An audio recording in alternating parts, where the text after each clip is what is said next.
அனைவருக்கும் வணக்கம். உங்கள் அவேர்னஸ் அப்பா தினம் தினம் ஒரு சமூக சேவையாளர் சந்தித்து அவங்கள பற்றிய விவரங்களை நாம் வலைதளத்தில் ஷேர் பண்ணிட்டு இருக்கோம். இன்னைக்கு திருப்பூர் மாவட்டம் பக்கத்தில் என்ன ஊர் இது? திருப்பூர் திருமுருகன் பூண்டியிலேருந்து ஒரு ரிங் ரோடு போவோம். அங்கே இந்திரா நகருங்கிற ஒரு பிளேஸ் இருக்குது. இந்த இடத்துல தினேஷ்குமார் அப்படிங்கிற முயற்சி அமைப்பை சேர்ந்த தினேஷ்குமார் அப்படிங்கிற அவங்க வீட்டுக்கு வந்திருக்கோம். அவங்க பொண்ணு இவங்க வீட்டில் அக்கா தங்கச்சி 2 பேருமே யோகா பயிற்சியில் கலக்குன்னு கலக்கிட்டு இருக்கிறாங்க. ஸ்டேட் லெவல்லாம் முதலமைச்சர் நம்ம ஸ்டாலின் ஐயா கிட்ட அவார்டு வாங்கியிருக்காங்க. பேத்தி வணக்கம். வணக்கம். உன்னுடைய பேர் சொல்லு. திவ்யஸ்ரீ. திவ்யஸ்ரீ என்ன படிக்கிற? 10th ஸ்டாண்டர்ட் படிக்கிறேன். தமிழ்ல சொல்லு. 10ஆம் வகுப்பு படிக்கிறேன். 10ஆம் வகுப்பு. ரைட். எந்த ஸ்கூல் உங்க ஸ்கூலு? நான் முதல்ல பாண்டி நகர் கவர்மெண்ட் ஸ்கூல்ல படிச்சுட்டு இருந்தேன். கூடுமான வரைக்கும் தாத்தா கேட்குற கேள்விக்கு தமிழ்லேயே சொல்லுங்க.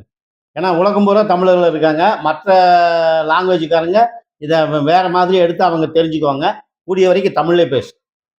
சொல்லு. இப்போ ஆரம்பிச்சது சொல்லு. உங்க உங்க உங்க பள்ளிக்கூடம் உங்க ஸ்கூல் எங்க இருக்கு? பாண்டி நகர் கவர்மெண்ட் ஸ்கூல்ல 8வது மட்டும் படிச்சேன். ஒரு அரசு பள்ளி மாணவி.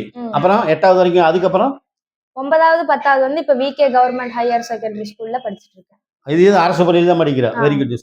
சிறப்பு. யோகா பயிற்சி எத்தனை வருஷமா பழகிட்டு இருக்க? நான் 3 வயசுல இருந்து பழகிட்டு இருக்கேன். 3 வயசுல இருந்து இப்ப கிட்டத்தட்ட உனக்கு 12 13 வயசு ஆகுதா? 15 வயசு. 15 வயசு ஆயிடுச்சு.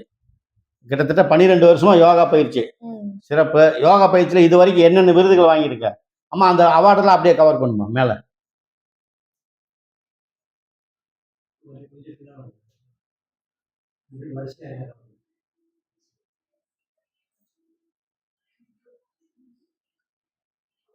இந்த அவார்டு இப்ப நீயும் தங்கச்சி 2 பேர்த்து சேர்ந்து வாங்கினது எல்லாமே கலந்துருக்கா? ஆமா, ஸ்டாலின் ஐயா கொடுத்தது, சிஎம் கொடுத்த அவார்டு அந்த கவர் பண்ணிருமா?